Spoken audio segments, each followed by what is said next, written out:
Olá, hoje nós vamos falar também, dando continuidade ao nosso curso da Filosofia do Direito, nós vamos falar sobre os pensadores medievais, né? Vamos falar sobre justiça e divindade, um pouco sobre Santo Agostinho e Tomás de Aquino. Eu vou iniciar falando sobre esses aspectos gerais da filosofia medieval, um pouco sobre Santo Agostinho e um pouco sobre Tomás de Aquino. Sempre, enfim, lembrando a vocês que o nosso objetivo aqui sempre é fazer uma ligação entre os institutos da filosofia com o fenômeno jurídico. A gente sempre tem que lembrar aqui que nós estamos falando sobre filosofia do direito. Então, o que nos importa aqui é tratar dos institutos filosóficos à luz do fenômeno jurídico, porque nós estamos, enfim, buscando aprimorar a sua formação enquanto jurista, né? Vamos começar, então, falando sobre os pensadores medievais acerca da justiça e da divindade. A gente não tem como tratar de Santo Agostinho e Tomás de Aquino, que foram pensadores, filósofos católicos que recuperaram a filosofia grega e conseguiram fazer uma mistura, né, uma amálgama entre essas categorias, mas a gente não tem como falar sobre esses dois grandes filósofos sem que nós antes tenhamos uma noção do contexto histórico do medievo. Você lembra que a Idade Média, né, segundo a maioria dos historiadores, ela se inicia no século V e vai acabar no século XV, um pouco antes da formação dos Estados Nacionais, né? E a Idade Média, ela foi quais eram as características históricas, apenas para que a gente compreenda o pensamento desses filósofos, né? Aí eu fiz aqui uma síntese para você. Ali eu fiz só uma referência ao Castelo dos Mouros, na cidade de Sintra, em Portugal, muito bonito, e que é um ícone do medievalismo europeu. Aqueles, se vocês tiveram ou vão ter oportunidade de conhecer a Europa, vocês vão ver que naqueles estados você tem a história ali, naquele solo, né? Você tem a história presente o tempo inteiro, castelos medievais, igrejas, monastérios, abadias, enfim. Eu fiz apenas para que a gente conseguisse ficar contextualizado, né, na Idade Média. Então vamos entender. Vamos entender a filosofia medieval, então. Veja que eu não estou falando ainda de nenhum dos dois especificamente. Surge a partir da síntese dos postulados religiosos, em especial os postulados católicos, e do cristianismo, né, com os postulados filosóficos gregos, porque havia dois tipos, assim, simplificando aqui, de filósofos nessa época.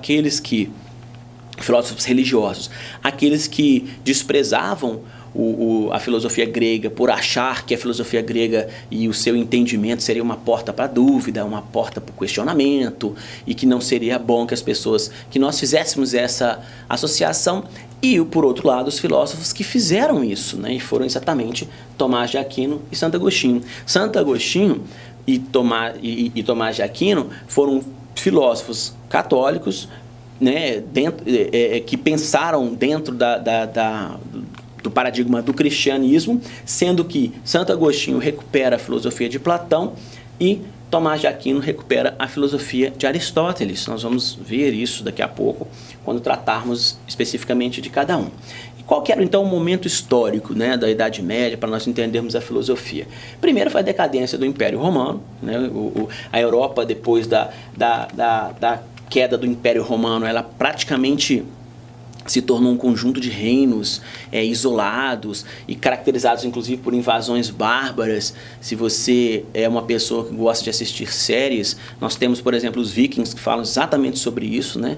Que são aqueles que vieram do norte para tomar, para saquear cidades e, enfim, matar pessoas e tomar pessoas como escravos. Esse era o contexto da Idade Média. Surgimento do poder eclesiástico organizado, ou seja, a igreja, católica, ela passa a deter um poder muito grande. Nós temos, inclusive, aquela presença do Estado e da igreja como entes quase que inseparáveis, né? Isso só vai ser superado lá na frente da formação dos Estados Nacionais, quando as revoluções, enfim, a Revolução Gloriosa, a Revolução Francesa, que a gente vai ver em segmentos futuros do nosso curso aqui.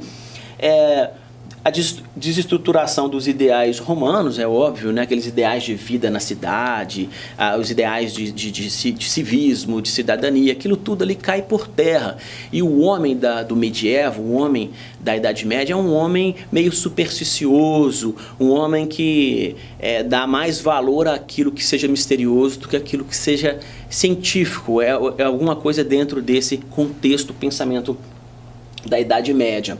E aqui vem a ideia central da filosofia, pensamento teologizante da natureza, ou seja, tudo que vem da natureza é decorrência da vontade de Deus, não há nada que não seja decorrente da vontade de Deus. Nós vamos ver até daqui a pouco que existe uma lei humana, existe uma lei divina, uma lei eterna, mistificando todo o real com base na interpretação das Escrituras. Deus está em tudo. Esse era o contexto dentro do qual Santo Agostinho e Tomás de Aquino desenvolveram as suas ideias, a sua própria filosofia. Só para você ter uma ideia do que vinha a ser esse misticismo, quando a gente estuda o direito penal, lá no terceiro, pelo menos comigo foi assim, né? Foi no terceiro e quarto períodos, há muito tempo atrás, quando a gente estuda o direito penal, o professor chega para a gente e diz assim, olha, porque nem sempre foi da forma como é hoje, as penas criminais hoje, elas não têm o caráter aflitivo, né? Ninguém, embora a gente saiba que quando uma pessoa é recolhida ao cárcere, muito mais do que o direito de ir e vir é tirado dela, né? Mas isso por falha do próprio Estado, porque não deveria ser assim. Quando a pessoa se aplica a uma pessoa uma pena privativa de liberdade, o que se quer ali é apenas a restrição da liberdade e não de outros direitos, como só ia acontecer nos cárceres brasileiros. Mas enfim, ele dizia assim, as penas elas hoje não são aflitivas por conta da questão dos direitos humanos, dos tratados internacionais, das declarações de direitos humanos, e realmente isso é verdade. Nessa época aqui, por exemplo, nós tínhamos as chamadas ordalhas, ou juízos de Deus. Veja como se coaduna com o que a gente acabou de ver aqui no contexto histórico desses pensadores do medievo. Eles entendiam o seguinte, uma pessoa, por exemplo, era acusada de uma determinada prática. Hoje, quem é acusado, a gente diz o seguinte, indúbio pro réu, ou seja, se houver dúvida acerca da culpa dessa pessoa, ela será absolvida. Naquela época era o seguinte, você jogava para Deus a decisão. E aí você presumia a culpa do indivíduo, e se o indivíduo fosse inocente, Deus o salvaria. E aí eles obrigavam, por exemplo, essa pessoa, esse acusado, esse réu aí que praticamente não tinha direito nenhum se comparado ao processo atual, obrigavam o cara a segurar uma brasa incandescente, ou então a andar por sobre brasas, ou enfiar a mão dentro de uma panela lá com água fervendo. E eles diziam o seguinte, se você for inocente, Deus está do seu lado. Estando do seu lado, você não vai queimar a mão. Você não vai queimar seus pés. Para você ter ideia do caráter insano que o direito penal medieval tinha. Não só o direito penal, o direito de uma forma geral, no nosso direito, ele foi baseado no direito romano, teve contribuições de todo o processo histórico, mas se você for analisar o medievo ele tem como pano de fundo esse misticismo, a ideia de que Deus está em tudo. E é exatamente a partir daí que a gente vai compreender Santo Agostinho. Bom, quais são os pontos centrais da ideia dele? Para Santo Agostinho, justiça é o dar a cada um o que é seu. E eu quero te chamar a atenção aqui que quando ele diz dar a cada um o que é seu, ele recupera um conceito romano de justiça que veio do jurisconsulto Ulpiano. Ulpiano dizia que justiça é dar a cada um o que é seu, não lesar outrem e viver honestamente, né? Então esse dar a cada um o que é seu, sum quic tribuere, era a ideia de Santo Agostinho acerca do que viria a ser a justiça. E ele vinha e fazia uma divisão de justiça entre justiça humana e justiça divina. E também entre lei humana e lei divina. Lei humana é aquela lei derivada do próprio homem, são regras criadas pelo próprio homem e, uma vez tendo sido criadas pelo homem, que é um ser falível, gerará uma legislação falível que não será capaz de atender aos anseios da sociedade,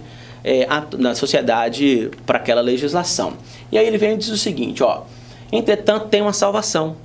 Como o homem foi fruto da criação de Deus, quanto mais esse homem se aproximar de Deus, mais a sua lei humana se tornará próxima da lei eterna, da lei divina, e aí sim poderá atender aos anseios da sociedade. Então veja, ó, quanto mais próxima da lei divina, mais próxima do verdadeiro, do bom, do imperecível e do eterno será a lei humana. Veja que não tem saída aqui no medievo.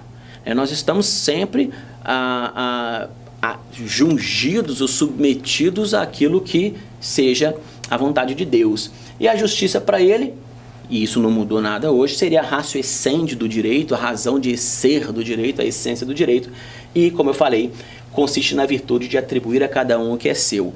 Esse ponto é interessante, você fazer uma interface entre essa afirmação e uma afirmação anterior que não veio da filosofia grega, mas da filosofia romana de Ulpiano, acerca do que seja se dar a cada um o que é seu, que é uma das formas, evidentemente, de nós chegarmos à ideia da justiça.